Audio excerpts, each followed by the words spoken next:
So, mo to mga day, dili ta maglangan. Welcome back again sa atong May Daily nga channel. Today is Saturday. Kaning adlaw ba? Saturday ni siya.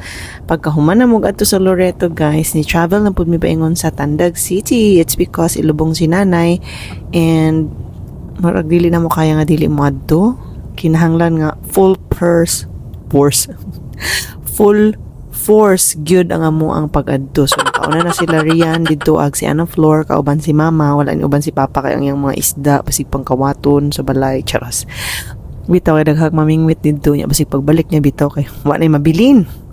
So mo to nagbiyahe na mi bisan og murag wa nalipay ni akong kauban nga nag-drive din he. Marag dili pa jud okay ang mga buot ani pero sama sa akong giingon muna giingon na kinahanglan maglig-on jud ta bisag unsa man ang mga mahitabo guys. Kabalo mo gusto kay ko mo drive diri nga dapit kanang para makabalo na bitaw ko kung unsaon pero wala pa ko chance. Sunod na lang siguro. Wala na po ko kabalo guys unsa akong voice over pero ako ang isgutan na lang is about kang nanay no. Si Rema ani nga time guys nagsugod na siya og di ba gilagnat siya kagahapon so Sabado man ni wala na siya kanang istorya perti na niyang hiluma hilantan siya nya pagkagabi ani kay gisunggo siya unya nakasuka siya gamay og kanang sipon bitaw nga murag naidugo perti jungkol ba sa mga tao pero before ana guys mo ni nag-travel na mi. Nya wala mi kay tingganay, kauban din namo sa Timarian dinhi si mama, to naman dito no sa Timarian kay Dongki og yang mga anak. So kami lang nag-expander mi. Salamat sa mo ang driver nga despite sa tanan nagyapon siya guys ni drive. Nya yung ra ba siya wala ko siya na-appreciate. Saon na lang.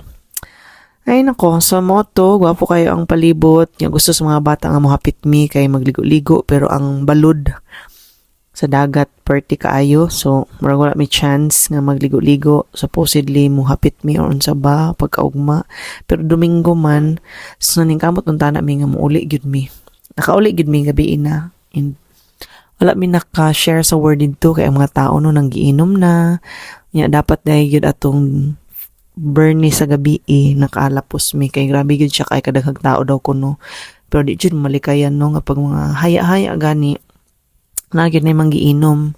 So, wala nila kay nakita ba nga. Sa diya nga na mamatay. Actually, ang preparation ana og ang mga pulong sa Ginoo, ang mga wali, ang mga services, dili gid para sa patay. Kay bisan pag unsaon na siya dira og ampo. Wala, dili na to na makita sa Biblia nga pag i-pray ang kalag, musaka siya sa langit. Actually, wala gina siya dito, no? Kay appointed unto man to die once after that judgment na gidayon. So, basing magreaktaan na nga mga kamatuuran, kinahanglan nato siya i-research. Tanaw nato siya sa Bible. Pag mamatay na gali ang usa ka tao, ang iyang kalag i-judge. Kung wala sa libro sa kinabuhi niya, tanawon sa Book of Acts, ang life nimo, binuhatan nimo sa imong life. No, so ano na siya paglaom once nga naa ka didto ma-judge na ka nga didto ka sa hell. Dora matong paingnan langit, impierno, heaven or hell, kanang duha, kanang heaven is real na siya, hell is real pod. Tinuod na siya, no? So, wala na yung mga uban pa nga mga dapit nga kaadtuan sa tao kung dili ka na lang yung duha. So, once nga ma-judge na ta, mamatay na ta, kung asa ta pa yung Ginoo may maka-judge, no? Kaya wala man dyan nasayod sa ato ang mga life. Ginoo may nakita sa atong mga kasing-kasing, sa atong mga binuhatan, tanan-tanan. Ginoo may nasayod og maluluyon magid kay siya nga Dios. Kita na to ni guys, paingon na ta didto sa kanang kung ano siya kapilya kay isulod pa si nanay didto. Nag-wait mi sa pare. Actually dugay kay ang pare nag-abot. So giuban na mo sila Palin ang iyang family. Amo ni siya igagaw sa Tandag. Nagkahisgot mi about sa kanang vlogging ba. So nahinay na good bahalag hinahinay basta kanunay bitaw guys ang ako aside sa mukita ta sa pag-vlog ganahan jud kay ko mag-vlog o nya para saan mag voice over bahala naman dagdi mo ganahan wa koy labot bitaw maulaw kay ko nga mag-stress-stress sa una o magtanaw-tanaw sa camera, pero kadugayan bagar man ang atong naong. So basta lang di lang tamadutlan sa mga pang-bash sa ato talong na sa nagpakaon sa ato ay ang kasagaran mo gud sa mga tao kanang dili maka amot lang pwede po ko magsalita ng patapos, no, pero bisan ako pag nagay mang bash or naagali isulti maka-affect din siya, pero dapat ang imong panlaban ana guard your heart niya. Oroy bahala na sa oy. Og ingon pa mga piranha daw kuno nga naong kusog mang hinaway, charot. No bitter feelings. Bitaw importante nga ato ang mabuhat ang ato ang mga kuan purpose sa life.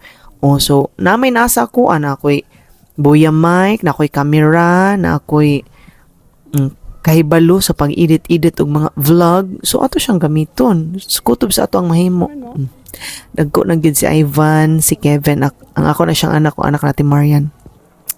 So mo na nihapit ko diri sa car nila mama kay naraman to sa diri ko nga manggawa siguro tano wala pa man gyud ay si father. So by the way, they are also Catholic, and mo gito akong para sa kong giingon ba nga kanang naay mga services sa patay na magwali. It's not an accident, charos. Dili siya aksidente nga makapaminaw ta sa word ni God.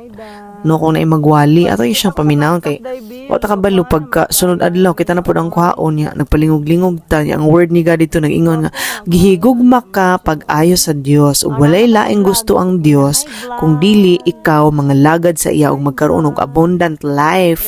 Ang kaaway si Satanas anhi aron sa pagkawat, sa pagpatay, no, sa pagkuha sa kung unsay naa nimo sa imong joy, sa imong peace, sa unsay naa nimo gusto sa kaaway nga dili ka magmalipayon, di ka magmalinawon and all.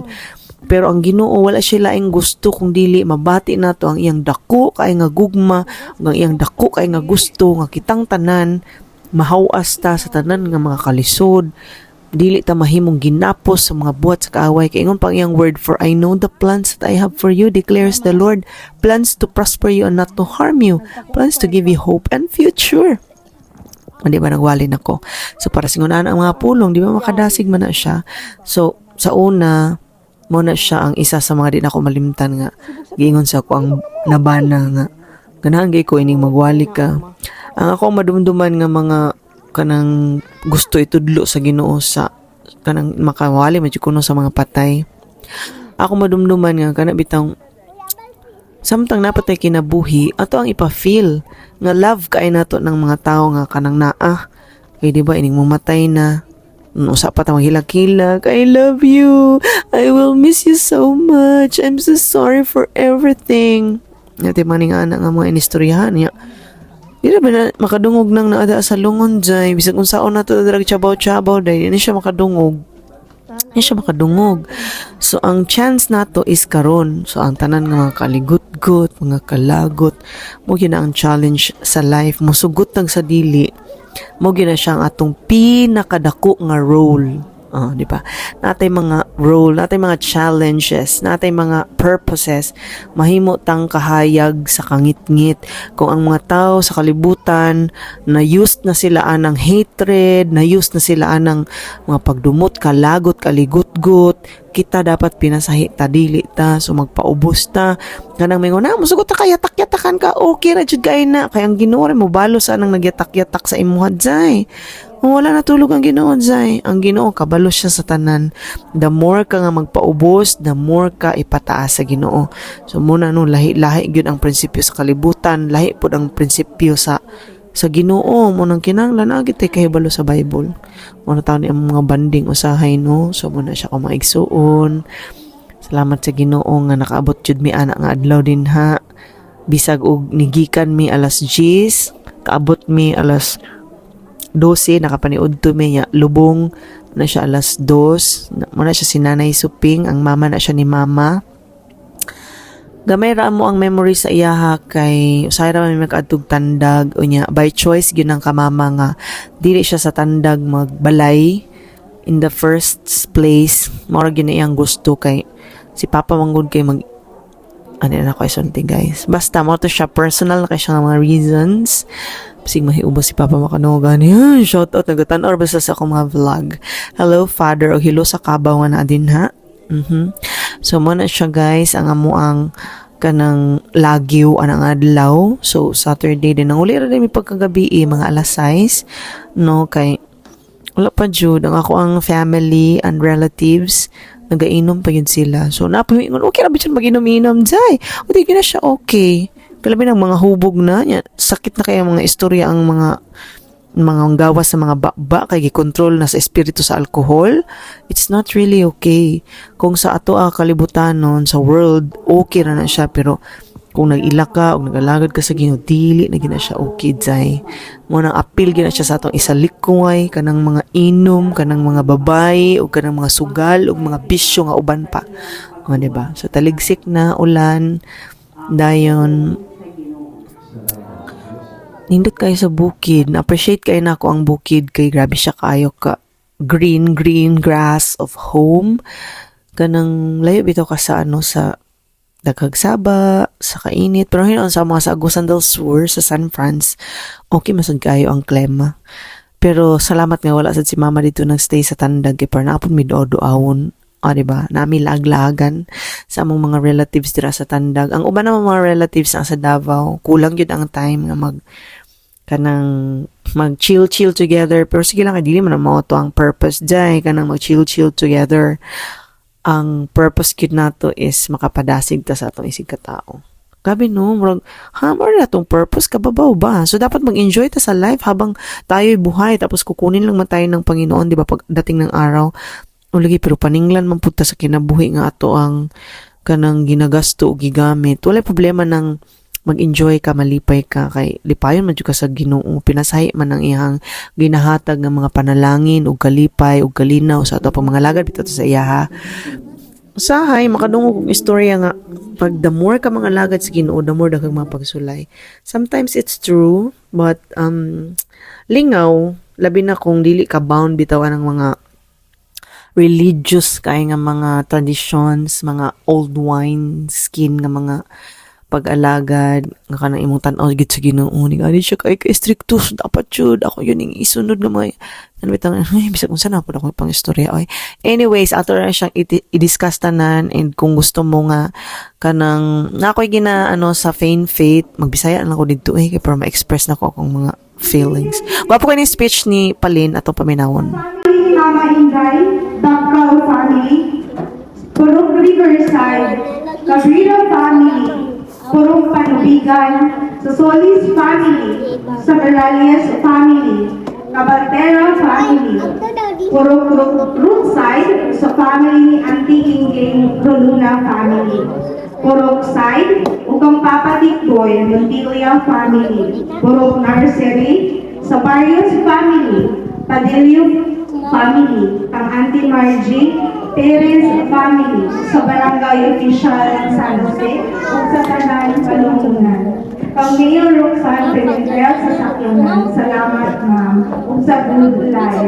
Amoy isang pasalamat para ang So, mo to na puno kaayo nga ako igagaw sa mga pagpasalamat ug ako kami sab in behalf kang Mama Mercy magpasalamat mi sa amo ang mga kaparentihan sa mga kaigsuonan ni Mama nga taga-Tandag sa ilahang grabe kaayo nga pag-unong ug pagsuporta ug sa tanan ng mga tao no nga naa didtuan ni unong sad sa mga family.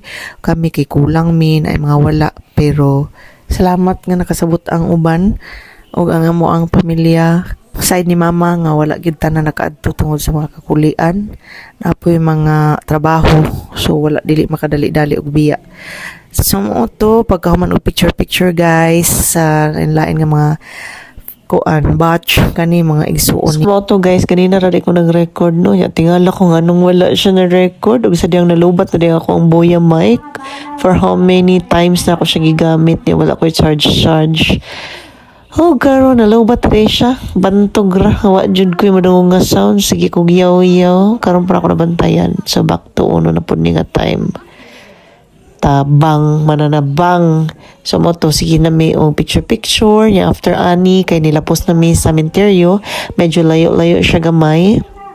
After ani nga time, kanya-kanya namigpanagkay sa mga sakyanan. O salamat dahil sa mga nagpagamit sa ilang mga bus. Noong sa dagko kay mga sakyanan gikan sa munisipyo, shout out sa tanan ng mga support nga inyong gihatag sa mo ang family O wala mi nila post, wala mi nang gawas ito asa kuan, wala na ko naka-video pag kuan yun.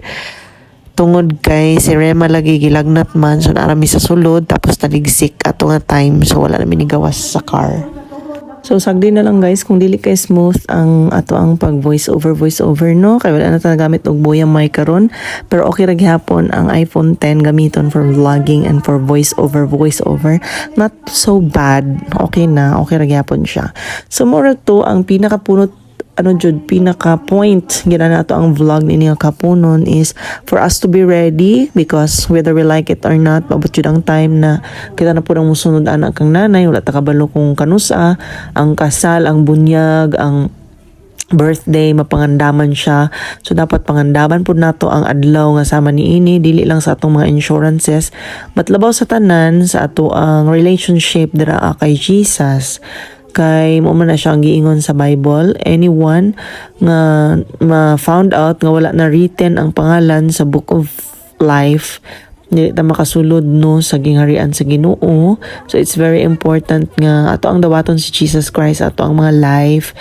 I pray nga ma-encounter nato siya, dili lang ni para sa ako ang mga relatives o sa ato ang mga paryente, but sa tanang tao nga nakadungog ani o nakapaminaw ani sa ako ang YouTube nga channel, sa ako ang Facebook page, sa tanan nga mga nakadungog unta na ma-encounter nimo si Jesus and your life will never be the same again. Kana bitong pag ma-encounter nimo si Jesus, imuhang ma-feel nga very lahi siya sa tanan, kay God man siya no, dili siya judgmental, dili siya naga-record og mga wrongdoings nato, nya grabe siya ka-loving nga God, ka-forgiving nga God, and dako jud kay ang gugma as in sa imuha, dako jud kaayo as in, and He is just waiting for you and for me nga mubalik ta sa amudul ta sa iya, kanang mga lagad ta sa iya nga tinud-anay mo ni gusto sa Ginoo.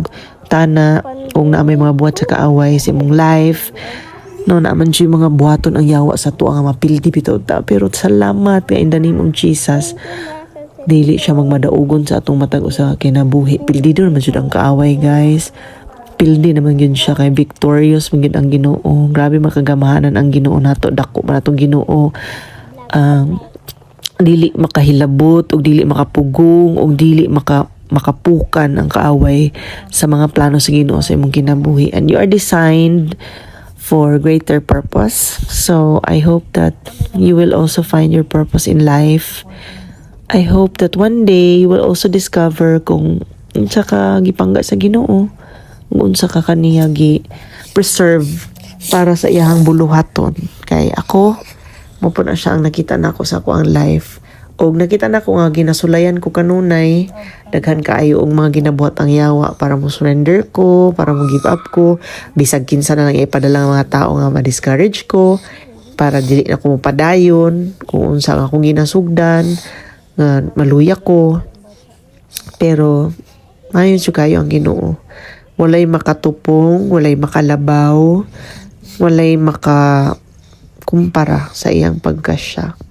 Munang worth it ra jud ang Ginoo tagaan sa tanan, sa kusog nimo, sa imong life, sa imong trust, dili gid siya mo fail.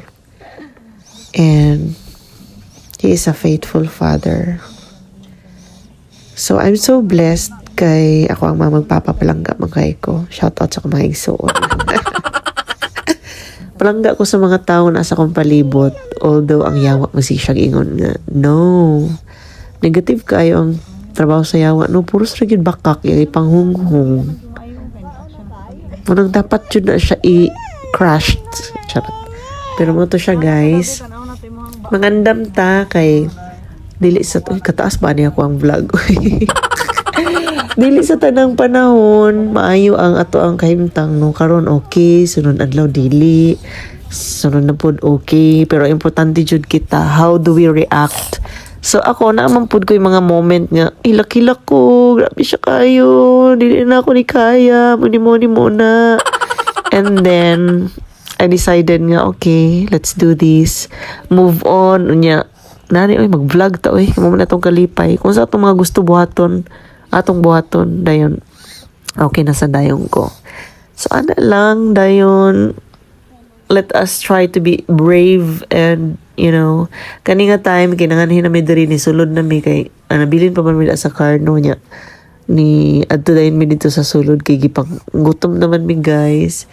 Si Rema day walay bugto ang iyahang pagdudo ana nga time day hangtod karon ng mga orasa. Samtang nag voice over ko, nagdudo siya kay kuha na siya kanang dili kay siya mukaon og kanon. So life has a lot of choices, daghang mga pagsulay, so daghan po ta og choice sa atong buhaton. Munang laban lang kita day, laban Japan day. Kita ra jud wa jud laing baka klingon sa tong kagalingon, kita ra jud. It's our choice. So maura to, thank you so much once again for watching our very long videos. O sa mga sana may natutunan tayo at naging makabuluhan ang ating mga pag voice over. So niuli pa dai mi ani og kag-inid no, sa kag-inid ni guys sa tandang. So niuli naman dito sa balay ni nanay. Dayon na napoy kaon ni hapon na pud mi ana tas gabi na tas mo na dayon to gisunggo na si Rema ani. Tapos nanguli mi og sayo-sayo nakaabot mi sa amo ang balay sa Angusan mga 9 PM. So, medyo dol-dol naman siya. Basta kugi lang kay nahinay lang mag-drive. Dili kay siya layo compared sa Davao City. So, mo to, nakagika na may mga alas 6, 7, 8, 9. Abot mi alas 9, so 3 hours ang biyahe. And salamat sa safe nga travel. God is really great. Naghatag siya og divine protection sa matag usa. So, mao lang to. Bye! See you on my next video, guys. Love you all.